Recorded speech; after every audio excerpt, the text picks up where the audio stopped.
Hello， 大家好，我是 Jasmine， 欢迎来到我的频道。前面呢跟大家聊了2期干货，所以今天呢还是跟大家聊一聊情感吧。问你们一个很扎心的问题：你结婚了吗？想过离婚或者想过掐死对方吗？那句话怎么说来着？再美好的婚姻，一生中都有100次想离婚的念头和50次想掐死对方的想法。这个呢，其实我在结婚之前是觉得，有这样的可能，但是没有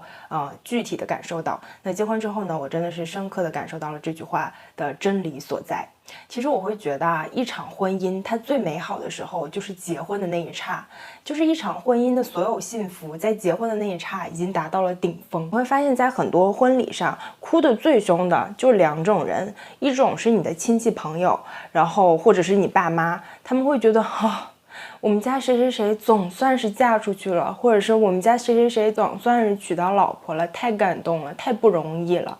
然后呢，一种是未婚的少女们，因为她们对婚姻呢还是有一种憧憬。其实我们这些已婚妇女，特别是已婚多年的妇女，在下面就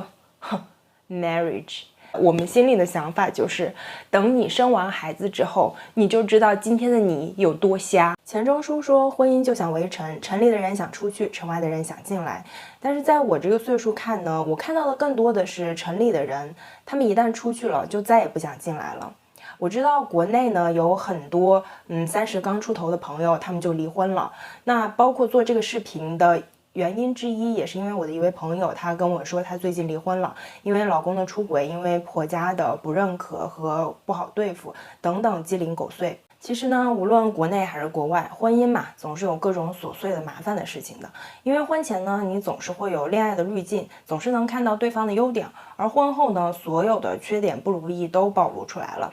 你会发现他上厕所的时候呢，总是忘了冲水；小便的时候呢，总是不掀马桶盖；小便完了之后呢，那个马桶周围的尿渍让你觉得你似乎进了公共厕所；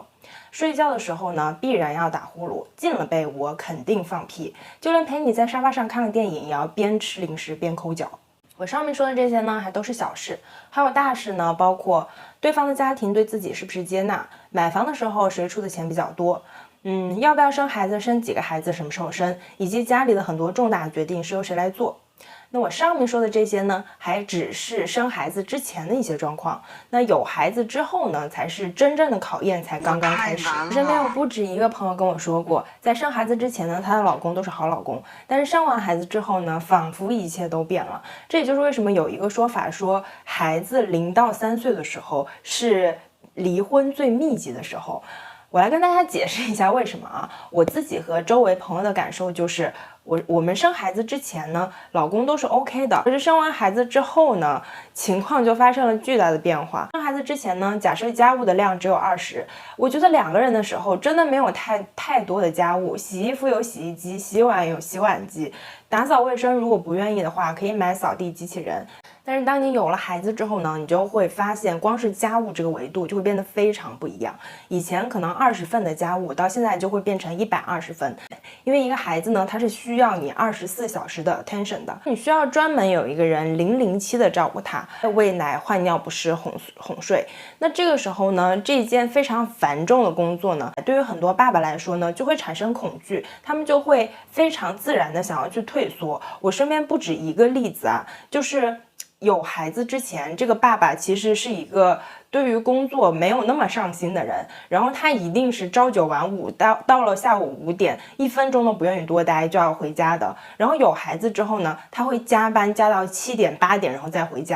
这个时候他的孩子已经睡了，这其实是一个非常典型的，就是还没有适应新父亲的这样的一个身份，然后去逃避这样的责任。甚至还有爸爸呢，美其名曰说，因为有了孩子，所以我在工作上要更上进，然后他就疯狂的去加班，疯狂的待在单位上，并且呢，你会发现这个时候他的工资并没有上涨，他的业绩也并没有提高。其实我是非常理解这样的状况的，就是有了孩子之后，我自己也特别的喜欢上班。就是有的人会说，哎，那你上班那不是更累吗？然后你又要上班，回家又要继续带孩子，因为作为一个妈妈来说，你这个是逃不掉的。没错，但是你要想一想，上班8个小时，再加上通勤2个小时，每天有10个小时我可以休息，意味着什么？意味着我吃饭的时候可以不用抱着孩子吃饭，意味着我拉翔的时候我可以单独进厕所间，我不用抱着孩子拉翔。这对于我来说真的已经很幸福了。你说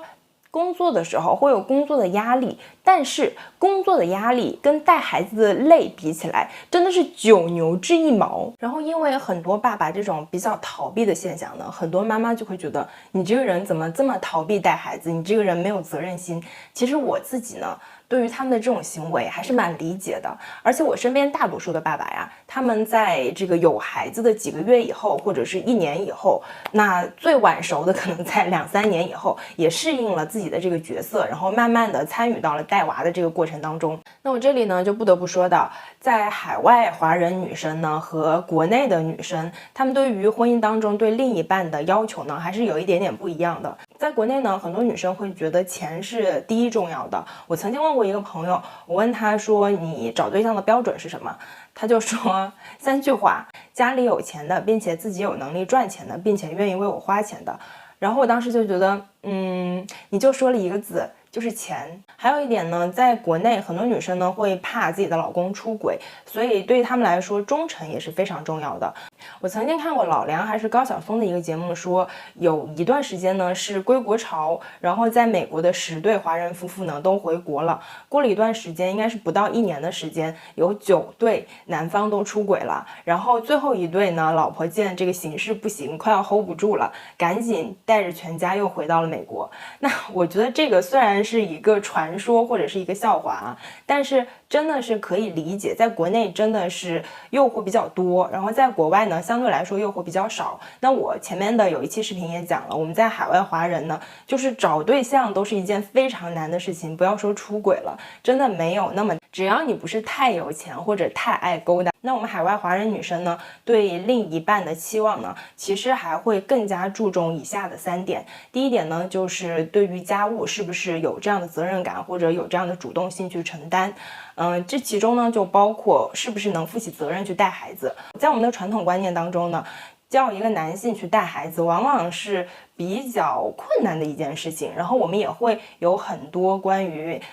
爸爸带孩子的笑话。但是我会发现，在我身边的这个无论是老外还是华人背景的男生当中呢，有可能就像我刚刚说的，一个新爸爸，他在最初的几年会对于带孩子这件事情比较排斥，比较逃避。但是后面呢，往往他们会慢慢进入到这个角色当中。因为在这边呢，真的不像在国内，你可以请家政阿姨，你可以请一个全能的保姆来帮你。在这边呢，我也知道有很多比较有钱的家庭，他们也都是在孩子很小的时候可能会请一个半年、1年的这个月嫂啊，或者是阿姨过来，然后后面呢，其实孩子的教育啊、接送啊，大部分还是要靠自己的。那在国内呢，老人可以帮上很大的忙，因为毕竟国内是老人熟悉的一个环境。那在这边呢，老人本身就是不会英文、不会开车，那对于他去带孩子呢，就本来有很大的限制。再加上这边呢，真的是好山好水好无聊，很多老人在这边都待不住，所以呢，老人能帮上的忙其实也是有限的。所以这个时候呢，爸爸是不是给力，真的太重要太重要了。所以我这边就要说到第2点，就是丈夫对妻子是不是足够的尊重。那我前面说了，因为这边请保姆相对是比较困难的，请全的交给老人代劳也是比较困难的，所以在这边呢，很多妻子呢就会选择兼职或者是当全职妈妈。那这个时候呢，因为她收入很少，甚至是没有收入，那老公对于妻子劳动的认可，对于她的尊重就非常的重要。那第3点呢，就是这个男生够不够 handy， 这一点呢也真的是太重要了。因为在国内呢，可能比如说下水管漏了，比如说这个房子需要装修了，都是可以外包的，因为外包起来会很便宜。但是呢，在澳洲的话，人工非常的贵，就是比如说我们家之前就是因为那个树长得太茂盛了，所以就是压到了电线，就是我们当时就请了一个专业修剪树枝的，不是整棵树砍掉，而只是修剪树枝，我们就花了400块。然后包括说这个下水管坏了，然后要通一个下水管道啊，装一个马桶啊，包括说清理 gutter 啊，都太花钱了。这个时候如果老公是一个 handyman 的话，那真的可以省掉大量的金钱。说到这里呢，我知道视频前的你在想什么。唉，怎么办呢？我的老公又不 handy， 也不擅长照顾孩子，赚的呢也就那样。他尊重我呢，也是因为姐赚的也不少。对于这个问题呢，其实我是一直赞同一个说法的，就是婚前呢多看看对方的缺点，结婚需谨慎；婚后呢多看看对方的优点，因为婚姻呢就是需要磨合的。还有的人会说呢，既然婚姻这么的平淡琐碎，甚至是很狗血，那为什么还要结婚呢？我的理解是这个样子的，关于幸福呢，如果你一直都很幸福，那你其实是体会不到幸福的。只有是大部分时间你都很平淡，那少有的那些幸福的时刻呢，你才会觉得特别的幸福。好啦，说了这么多，那关于婚姻的这个话题，你是怎么理解的呢？欢迎在视频下方给我留言哦。还有别忘了点赞关注我，还要点击小铃铛，这样就不会错过后面有趣的话题啦。今天就到这里啦，那我们下期再见。